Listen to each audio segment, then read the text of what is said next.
Experiencia número 118. Ella me contacta para poder comunicarse con su papá. Él había fallecido por una enfermedad y la verdad es que ella lo había sufrido muchísimo. Él era una persona que trabajaba en el campo, podríamos decirlo así, trabajo rural.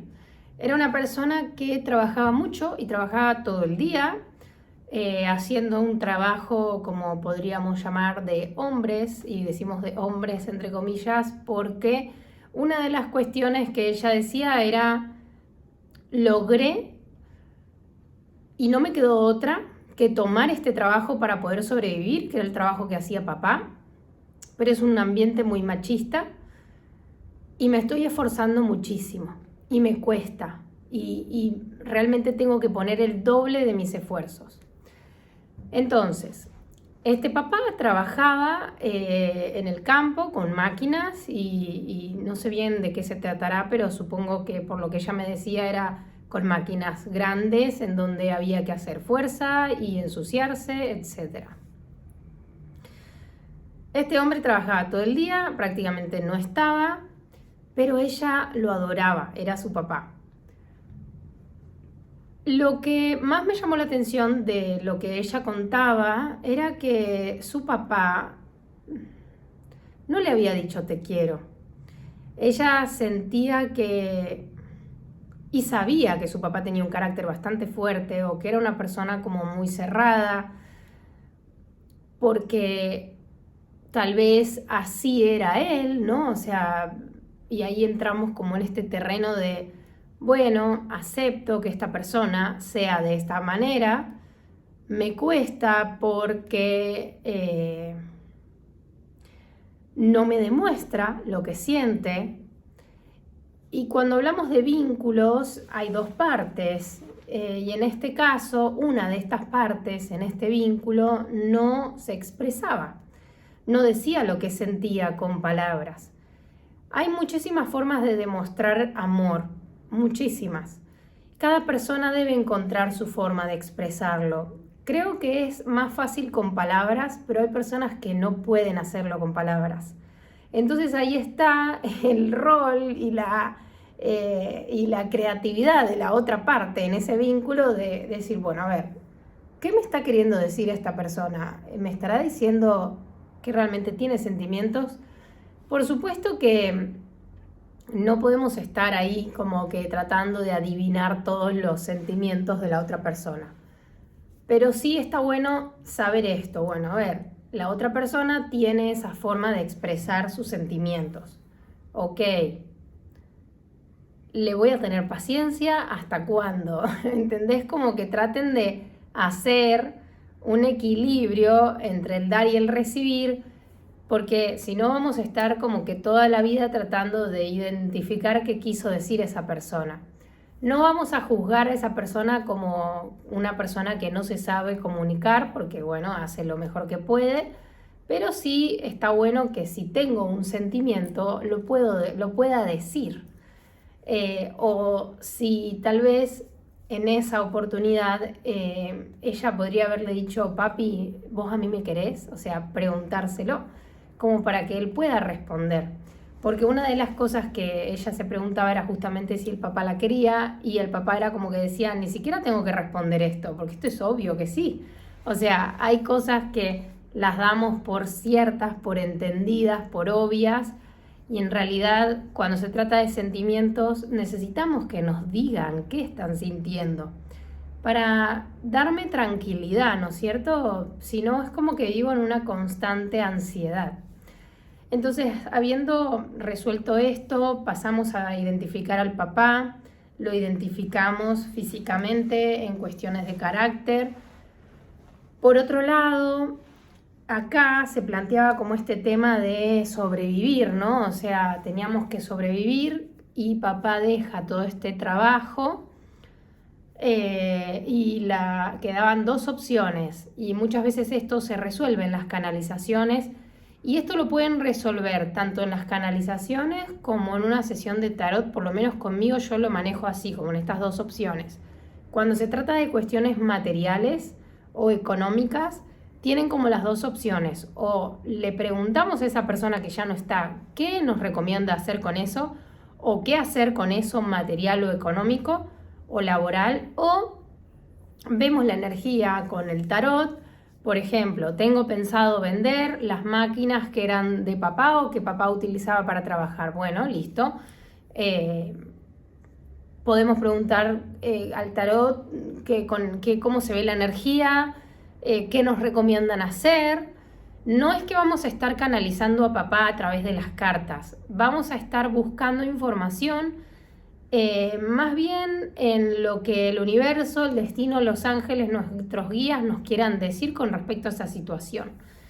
Entonces, como que tenemos estas dos opciones súper válidas, y en este caso ella había decidido retomar ese trabajo del padre, porque sabía que al padre le gustaba mucho su trabajo.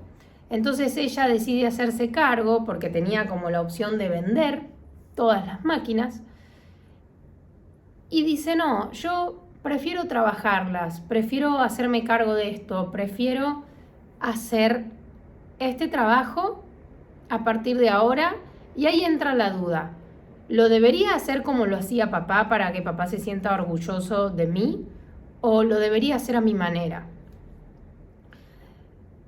La persona que ya no está en este plano, o sea, el alma cuando desencarna, ya no está más acá. O sea que los que debemos decidir qué hacer con las cosas materiales o cómo organizar una empresa, un negocio, este trabajo, somos los que quedamos acá.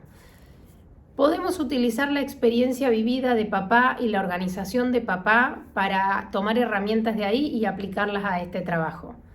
Y también implementar nuevas ideas o nuevos objetivos. O sea que estos dos caminos van a ser válidos. Es muy difícil tratar de imitar a otra persona. Cada persona tiene su propia esencia. Entonces, lo mejor que podrías hacer es respetar tu propia esencia, teniendo en cuenta las cosas que hacía papá o esa persona que ya no está, y aplicándolas de la mejor manera que pueda. Por eso, cuando surgen estas cuestiones relacionadas a lo que quedó y qué hacer, bueno, ahí está como este criterio, ¿no? O sea, en parte es lo que esa persona hubiera hecho y en parte es lo que yo puedo hacer o lo que está a mi alcance hacer a partir de ahora. Una vez entendido esto, seguimos avanzando en el tema. Y acá se plantea otra cuestión. Decirle a papá o preguntarle a papá que me diga qué hacer con mi hermana. Cuando suelen fallecer las personas, los pilares o las personas líderes en nuestro árbol, nos quedamos y los hermanos mayores, por consecuencia, quedan como a cargo de estos hermanos menores. No sé bien cuál de las dos era la mayor, pero acá se planteaba como esta cuestión de ¿qué hago con ella? Automáticamente ese discurso me está diciendo, me hice cargo de mi hermana y no sé cómo criarla. Más que un discurso de hermana, parece un discurso de madre. Entonces, siempre digo esto, y esto debe aplicarse a todo tipo de vínculo. Yo debo ocupar mi lugar, el único que me corresponde. No debo ocupar otros lugares, porque estaría desgastando mi energía, estaría agotándome.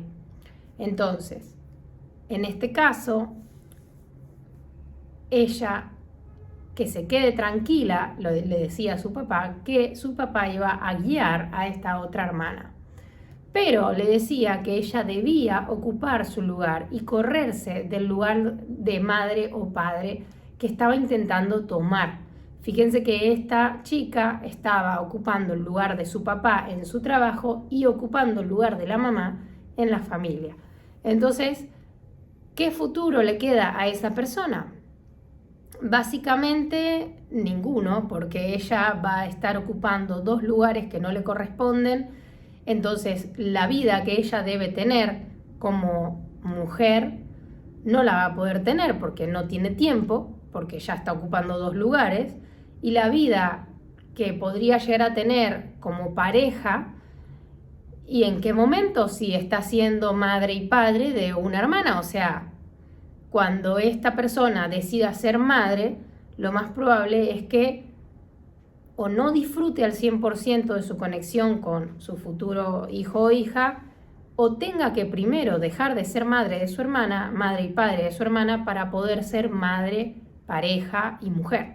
Entonces, fíjense, y esto es un ejercicio que por ahí les doy, que hagan una lista de los roles que tienen en su vida.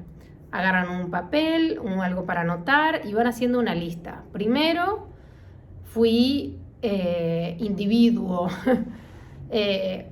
Después fui hija, después fui hermana, después fui prima y así sucesivamente, hasta llegar al rol que tienen hoy en la actualidad. Y fíjense cuántos lugares tenemos que ocupar.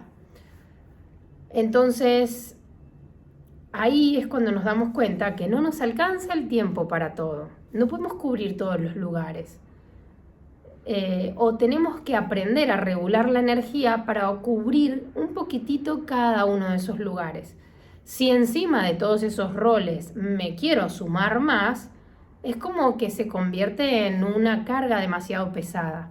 Entonces, como que la explicación a esa situación era un poco esta, ¿no? Ocupa tu lugar de hermana y no la sobreprotejas, porque evidentemente al sobreprotegerla ella no puede tomar ningún tipo de acción, porque se encuentra como en esas 4 paredes con almohadas que no te sirve para nada, en definitiva, porque a ella como hermana no le servía y a la otra hermana sobreprotegida tampoco le servía porque la estaba limitando.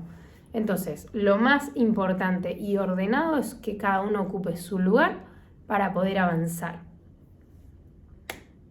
Les dejo esta experiencia con una banda de información. Nos vemos en las redes y espero que puedan absorber todo esto que vengo diciendo y que les gusten sobre todo los videos. Gracias.